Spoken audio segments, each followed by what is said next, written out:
Hello, and welcome back to Storytime with Eric Zimmer. Where we last left off in Where the Red Fern Grows, Billy won the championship. Thanks to Old Dan and Little Ann. The big gold cup, the little silver cup from before, and over $300 in cash prize money. Still good price for anybody, but in those days, the 1920s, I think, that was really something. Unfortunately, remember when I said before this book gets graphic at some points? Not to mention very depressing? Well, I won't give anything away before I start reading, but this chapter is extremely graphic. I wouldn't advise you to eat right before watching this. Anyways, you've been warned. Are you ready? Alright, let's begin.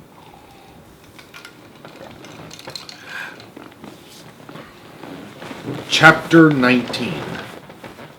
Although the winning of the cups and the money was a big event in my life, it didn't change my hunting any. I was out after the ringtails every night. I had been hunting the river bottoms hard for about 3 weeks. On that night, I decided to go back to the Cyclone Timber country. I had barely reached the hunting ground when my dog struck a trail. Old Dan opened up first. They struck the trail on a ridge and then dropped down into a deep canyon up on the other side and broke out into some flats. I could tell that the scent was hot from their steady bawling. 3 times they treed the animal. Every time I came close to the tree, the animal would jump, and the race would be on. After a while, I knew it wasn't a coon. I decided it was a bobcat. I didn't like to have my dogs tree the big cats, for their fur wasn't any good. And all I could expect was 2 cut-up hounds. They could kill the largest bobcat in the hills, and had on several occasions, but to me it was useless. The only good I could see in killing one was getting rid of a vicious predatory animal. The 4th time they treed, they were on top of a mountain. After the long chase, I figured the animal was winded and would stay in the tree. In a trot, I started to them. As I neared the tree, Little Ann came up to me, reared up and whined.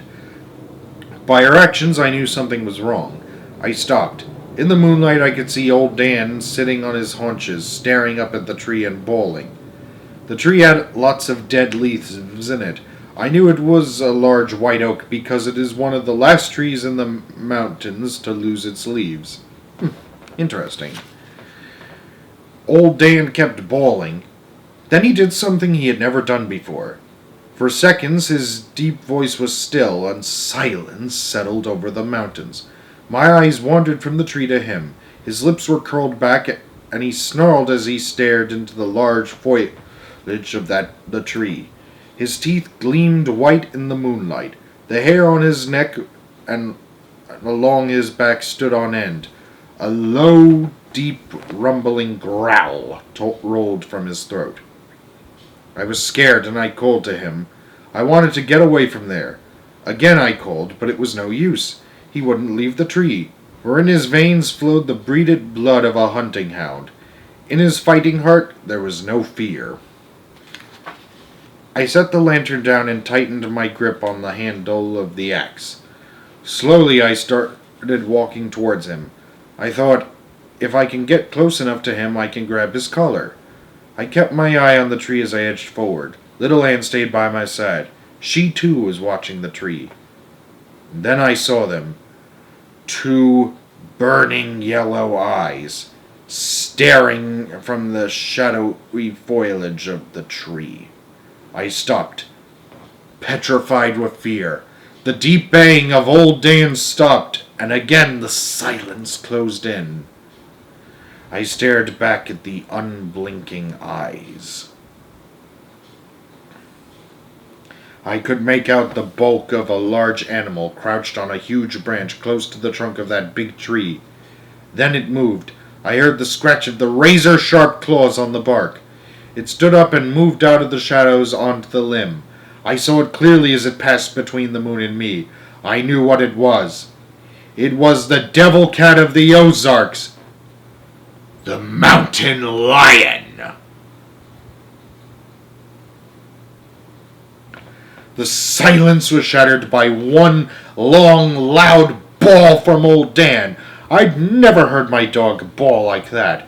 It was different. His voice rang out over the mountains, loud and clear. The vibration of the deep tones rolled in the silence of the frosty night, on and on, out over the flats, down in the canyons, and died away in the rim rocks, like the cry of a lost soul. Old Dan had voiced his challenge to the devil cat.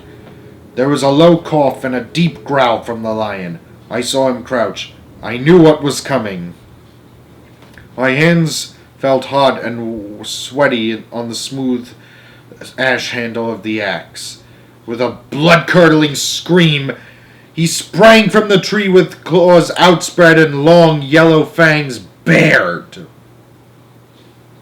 Old Dan didn't wait. Rearing up on his hind legs, he met the lion in the air. The heavy weight bowled him over and over. He wound up in a fallen treetop. The impact of the two bodies threw the lion off balance. Little Ann darted in. Her aim was true. I heard the snap of her steel-trapped jaws as they closed on his throat.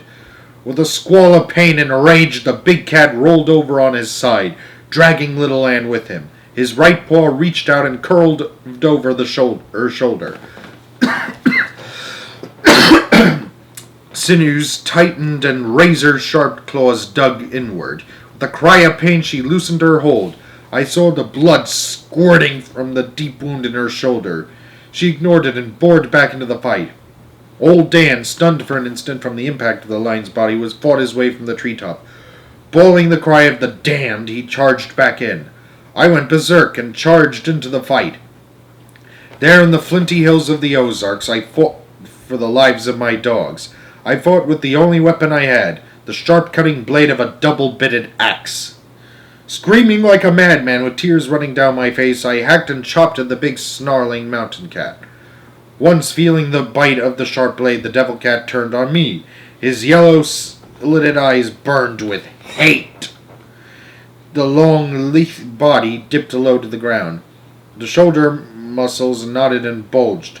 I tried to jump back, but my foot slipped, and I dropped to my knees. I knew I was trapped. With a terrifying scream, he sprang. I never saw my dogs when they got between the lion and me, but they were there. Side by side, they rose up from the ground as one.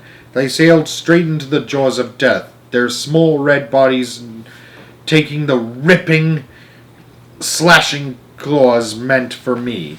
I screamed and charged back into the fight, swinging my axe, but I was careful not to hit one of my dogs. The battle raged on and on. Down the side of the mountains, over huckleberry bushes, fallen logs, and rocks. It was a rolling, tumbling mass of fighting fury. I was in the middle of it all, falling, screaming, crying, and hacking away at every opportunity.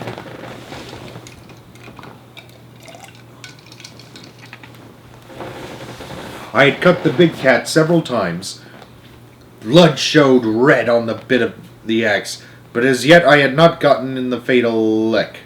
I knew it had to be soon for my dogs were no match against the razor-sharp claws and the long yellow fangs. The screams of the big cat and the deep bellowing voices of my dogs echoed through the mountains as if the demons of hell had been turned loose. Down the side of the mountain, the terrible fight went on, down to the very bottom of the canyon. The big cat had old Dan by the throat.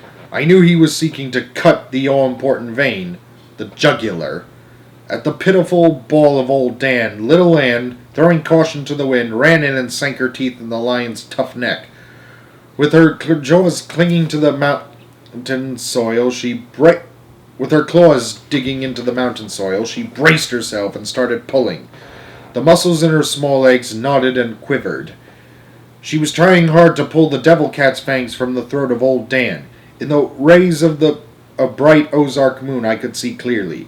For an instant, I saw the old broad back of the big cat. I saw the knotty bulge of steel-bound muscle and the piston-like jerk of the deadly hind jaws, trying for the downward stroke that could disembowel a dog. Raising the axe high over my head, I brought it down with all the strength of my body. My aim was true. Behind the shoulders and the broad muscular back, the heavy blade sank with a sickening sound. The keen edge cleaved through the tough skin. It seemed to hiss as it sliced away through bone and gristle. I felt the axe where it was, sunk to the eye in the back of the devil cat. He loosened his hold on the throat of old Dan. With a scream of pain, he reared up on his hind legs and started pawing the air. Little Ann dangled from his neck, still holding on. Her eyes were shut tight and her small feet were digging and clawing at the body. Old Dan, spewing blood from a dozen wounds, leapt high in the air. His long, red body sailed in between the outspread paws of the lion. I heard the snap of his powerful jaws as they closed on the throat. The big cat screamed again. Blood gurgled and sprayed. In a bright red mist it rained out over the underbrush and rattled like sleet in the white oak leaves. In a boxer's stance, he stood and clawed the air. His slitted eyes turned green with hate. He seemed to be unaware of the two dogs hanging from his body and kept staring at me. I stood in a trance and stared back at the ghastly scene. The breath of life was slowly leaving him. He was dying on his feet but refusing to go down. My axe handle stuck straight out from his back. Blood, gushing from the mortal wound, glistened in the moonlight. A shudder ran through his body. He tried once again to scream. Blood gurgled in his throat. It was the end of the trail for the scourge of the mountains. No more would he scream his challenge from the rim rocks to the valley below. The small, harmless calves and the young colts would be safe from his silent stalk. He fell towards me. It seemed that with his last effort he was still trying to get at me. As his heavy body struck the ground, something exploded in my head. I knew no more. When I came to, I was sitting down. It was silent and still. A bird, disturbed by the fight, started chirping far up on the side of the mountain. A small winter breeze rustled from some dead leaves in the deep canyon. A cold, crawling chill crept over my body. I looked over at the light. My dogs were still glued to his lifeless body. In his dying convulsions, the axe had become dislodged from the wound. It lay there in the moonlight, covered with blood.